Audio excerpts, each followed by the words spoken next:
पूरी दुनिया में शिया सुन्नी के पीछे बहुत लड़ाई हुई है, लेकिन आज की ये कहानी वो है जहां शिया सुन्नी का इस्तेमाल कर एक अफवाह के चलते एक जगह पर कब्जा करने के चक्कर में दो देशों में युद्ध हो गया जो 8 साल तक चला और 20 लाख लोगों की जान चली गई।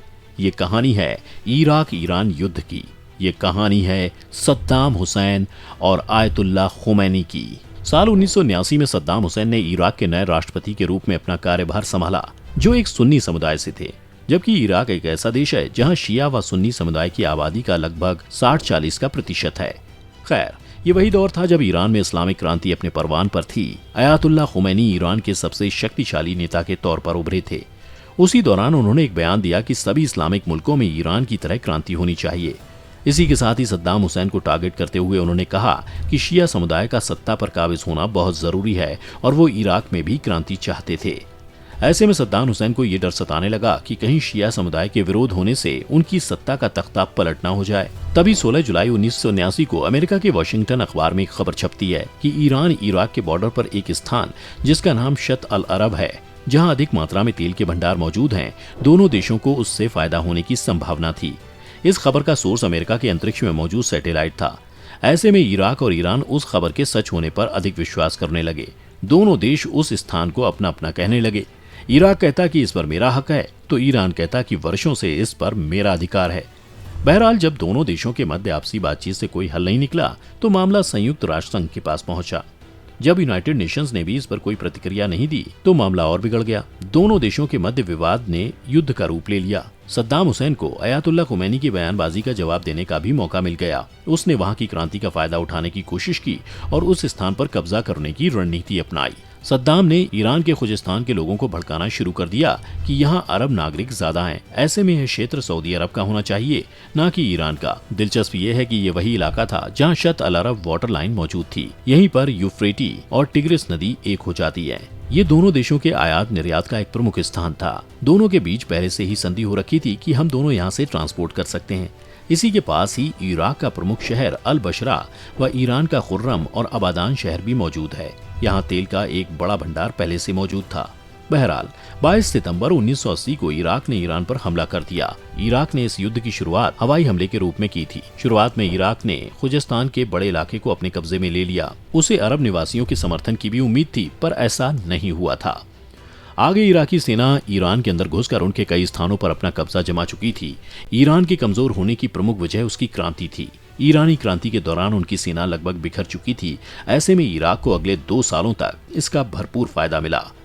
आयतुल्लाह खुमैनी ने सद्दाम हुसैन को मात देने के लिए ईरान की जनता का विश्वास जीता। ईरान की आबादी इराक के मुकाबले ज्यादा थी। सद्दाम के पास अगर बड़ी मात्रा में हथियार मौजूद था तो खुमैनी के पास उनके जनता का विश्वास। खैर, खुमैनी ने उस आबादी के युवा वर्गों को सेना में भर्ती होने के लिए प्रोत्साहित किया। अब ईरान की एक बड़ी सेना तैयार हो चुकी थी। वे इराकी सेना को पीछे धकेलने के लिए लगातार कोशिशें कर रहे थे। रिपोर्टों की माने तो शुरुआत में इराक को अमेरिका के साथ सोवियत संघ का भी समर्थन हासिल था। इसकी एक वजह यह भी थी कि अमेरिका ईरान की क्रांति से पहले ही नाराज था। वहीं इराक ने शीत युद्ध के समय रूस का समर्थन किया था। इसके अलावा और भी कई इस्लामिक देशों का इराक को समर्थन हासिल था।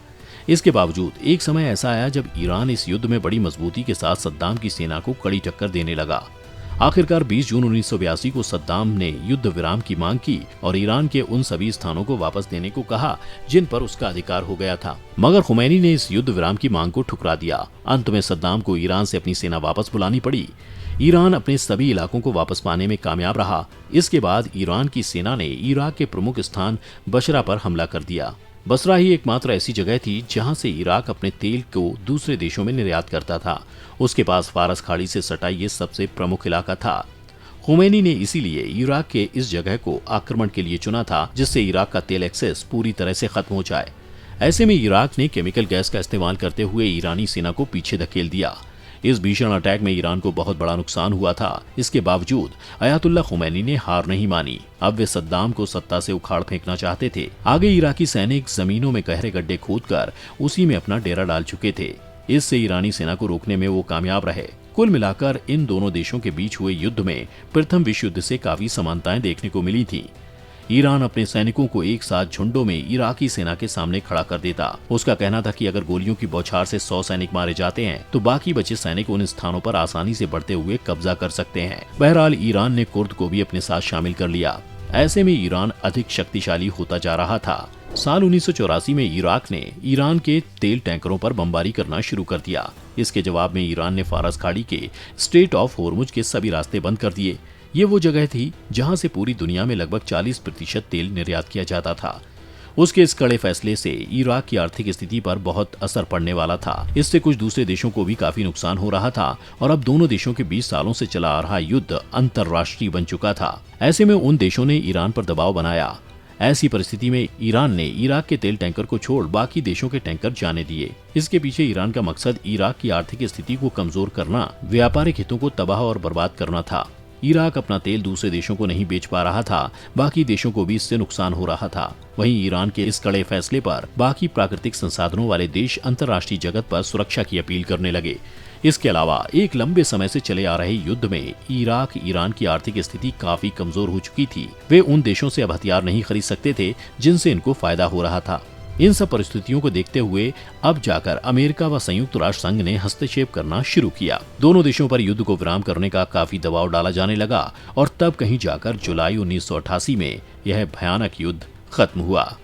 दोनों देशों के अनुमानित 20 लाख से ज्यादा लोगों की मौत हो चुकी थी, जिसमें सेना के साथ बड़ी तादाद में नागरिक भी शामिल थे। लाखों लोग घायल हो गए थे, कईयों को पलायन भी करना पड़ा था। कुल मिलाकर यह इतिहास में एक भयानक युद्ध के रूप में याद किया जाता है। दिलचस्प यह है कि रिपोर्टों की माने तो वॉशिंगटन अखबार ने जिस खबर को छापा वो पूरी तरह से झूठ साबित हुआ। उसने जिस स्थान पर तेल का भंडार होने का दावा किया और जो युद्ध की एक बड़ी वजह भी थी, वहां कोई तेल नहीं निकला। ऐसे में दूसरे देशों पर भी इस युद्ध को लेकर कई सवालिया निशान खड़े होते हैं, जिनकी वजह से यह युद्ध लंबे समय तक चलता रहा। इस युद्ध के बाद दोनों देशों की कमर पूरी तरह टूट चुकी थी। दोनों देशों को सिवाय नुकसान के कुछ हासिल नहीं हुआ था। पूरी तरह यह युद्ध क्रिकेट मैच की तरह टाई रहा। इसमें ना ही ईरान की जीत हुई और ना ही इराक की फतेह। इसमें सिर्फ लाखों मासूमों को अपनी जान गंवानी पड़ी। आपको क्या लगता है कि अमेरिका ने वो खबर जानबूझकर तो नहीं छपाई थी? हमें कमेंट करके बताएं। वीडियो को लाइक और शेयर करना ना भूलें और चैनल को सब्सक्राइब जरूर कर लें।